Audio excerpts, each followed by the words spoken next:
Hi, welcome to cricket world. ఇప్పుడు ముఖ్యంగా మనం ఈ సిరీస్ గురించి మాట్లాడుకుంటుంటే మొదటి టెస్ట్లో కూడా హోరాహోరీగా పోరు జరిగింది.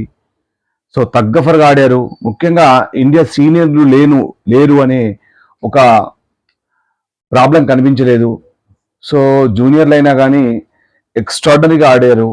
ఆల్మోస్ట్ గెలుపు దాకా వచ్చి గెలుపు వాకిట్లో బోల్తా పడ్డా కానీ మరి రెండవ టెస్ట్లో ఆత్మవిశ్వాసాన్ని కోల్పోకుండా మరి శుభ్మన్ గిల్ జట్టు అంటే ఇండియా జట్టు భారత జట్టు ఆడుతున్న తీరు అయితే అమోఘం. ఎందుకంటే ఇంతకుముందు మనము చూసాం ఆస్ట్రేలియా సిరీస్ లో పూర్తిగా సీనియర్ అందరూ కూడా విఫలమయ్యారు.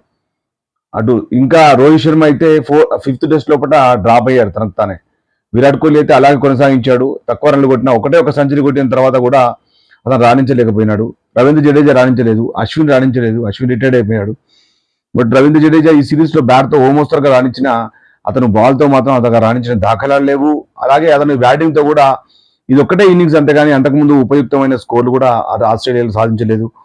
సో ఇండియాలో కూడా మన న్యూజిలాండ్ సిరీస్ లో కూడా రాణించలేదు. సో ఈ సిరీస్ గురించి చెప్పుకోవాలనుకుంటే చూడండి, మొదటి ఇన్నింగ్స్ లోపల ఇండియా 587 రన్స్ చేస్తే దానికి తగ్గట్టుగానే జోరుగా ఆడారు నిన్న బ్రూక్స్ అండ్ స్మిత్. ఇద్దరు కూడా అద్భుతంగా ఆడారు.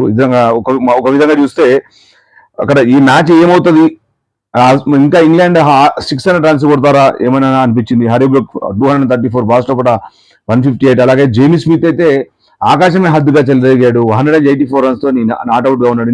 ఇంకా అవుట్ కూడా కాలేదు అతను. 207 బాస్ లోపల 21 ఫోర్స్, అలాగే 4 సిక్సర్స్. అలాగే ఇక మిగతా బ్యాటర్లు కూడా రాణించకుండా సిరాజుద్దీన్ గట్టిగా బుద్ధి చెప్పాడు ఇంగ్లాండ్ కి.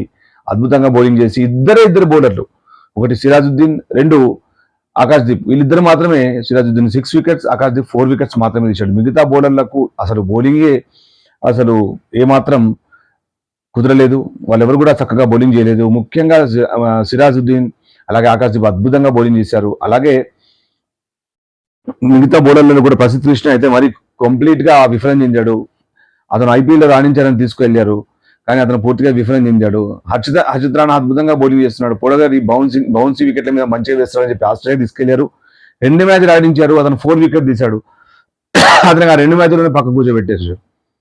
సో అతనికి మళ్ళీ అవకాశం ఇవ్వాల్సింది అతను కూడా తీసుకోలేదు. ఎందుకంటే ఈ వికెట్ల మీద అతను చాలా చక్కగా స్వింగ్ చేశాడు. అతని దగ్గర చాలా వేరియేషన్స్ ఉన్నాయి, వెరైటీ ఆఫ్ బౌలింగ్ ఉంది.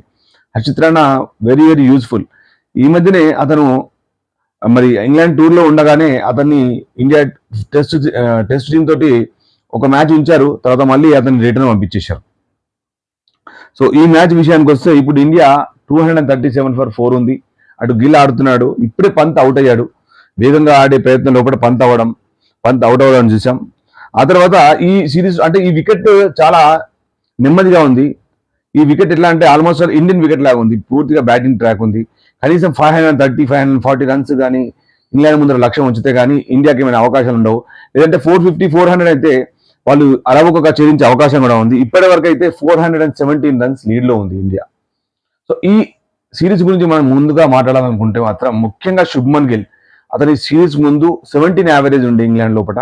కానీ తర్వాత ఇప్పుడు ఆకాశమే హద్దుగా చెలరేగుతున్నాడు. ఇప్పుడు ఈ సిరీస్ లో హైయెస్ట్ రన్స్ గెటర్ కూడా తనే. మొదటి టెస్ట్ మ్యాచ్ లో సెంచరీ కొట్టాడు. రెండో టెస్ట్ మ్యాచ్ లో మొదటి ఇన్నింగ్స్ 269 రన్స్ చేశాడు. ఇప్పుడు మరి శుభ్మన్ గిల్ 58 తో నాటౌట్ ఉన్నాడు. 2 సిక్స్లు కొట్టాడు. 7 4తో అద్భుతంగా ఆడుతున్నాడు. అన్ని వైపులు ఆడాడు. ఏమాత్రం తడబడకుండా ఆడుతున్నాడు. That is the greatness of Shubman Gill. ఈ సిరీస్ లో గొప్పదనం ఏంటంటే సీనియర్లు లేరు అనే ఒక బాధ కనిపించట్లేదు, భయం కనిపించట్లేదు. ఆకాశమే హద్దుగా చెలరేగుతున్నారు. యువకులు అందరూ అద్భుతంగా ఆడుతున్నారు. ముఖ్యంగా నితీష్ కుమార్ రెడ్డి మాత్రం అతను అనుకున్నంత గొప్పగా ఆడట్లేదు. అతను పూర్తిగా అవకాశాలను అతను చాలా ఘోరంగా ఆడాడు. ఫస్ట్ ఇన్నింగ్స్ లోపల బాల్ ని వెలప్ చేయడం, ఆ బాల్ లోపలికి స్వింగ్ అవుతూ వస్తూ వికెట్లను గిరాటేయడం జరిగింది. సో నితీష్ రెడ్డి మొదటి ఇన్నింగ్స్ లోపల పరుగులేం చేయకుండా అవుట్ అయ్యాడు. బట్ ఈ ఇన్నింగ్స్ లో అతను ఎలా ఆడతాడని చూడాలి. ఇప్పుడైతే అతన్ని వెనుకగా జరిపి రవీంద్ర జడేజాని ముందు తీసుకురావడం జరిగింది ఇప్పుడు పంత్ అవుట్ అయిన తర్వాత. సో అంటే నితీష్ కుమార్ రెడ్డి ఆత్మవిశ్వాసంగా లేడు. సో అతను బౌలింగ్ కూడా చేయలేదు. ఓన్లీ 6 ఓవర్స్ 7 ఓవర్స్ మాత్రమే వేశాడు. అది కూడా చూడాలి. Yes, Nitish Kumar Reddy 6 overs 29 runs ఇచ్చాడు. వికెట్లు ఏం తీయలేదు. సో అతను బౌలింగ్ లో విఫలమైనాడు, బ్యాటింగ్ లో కూడా విఫలమైనాడు. సో మనం అప్పుడే అనుకున్నాం కుల్దీప్ యాదవ్ ఆడిస్తే బాగుంటుంది ఎవరి ప్లేస్ లో అనుకున్నారు. కానీ అతన్ని ఆడించే అవకాశాలు లేవన్నట్టుగానే కనిపించింది. మరి అతను తీసుకుపోవడం ఎందుకు కూడా నాకు ఇంతవరకు అర్థం కావట్లేదు. మీకైనా ఆలోచన వస్తే షేర్ చేయండి. కమెంట్ చేయండి ఖచ్చితంగా వీడియో లోపల. సో ఈ మ్యాచ్ మాత్రం అంటే ఇక్కడ ఇంగ్లాండ్ సిరీస్ మాత్రం హోరాహోరీగా కొనసాగుతుంది. సో తగ్గఫర్ నడుస్తుంది. సో చూస్తూ ఎంజాయ్ చేయండి. Thanks for watching your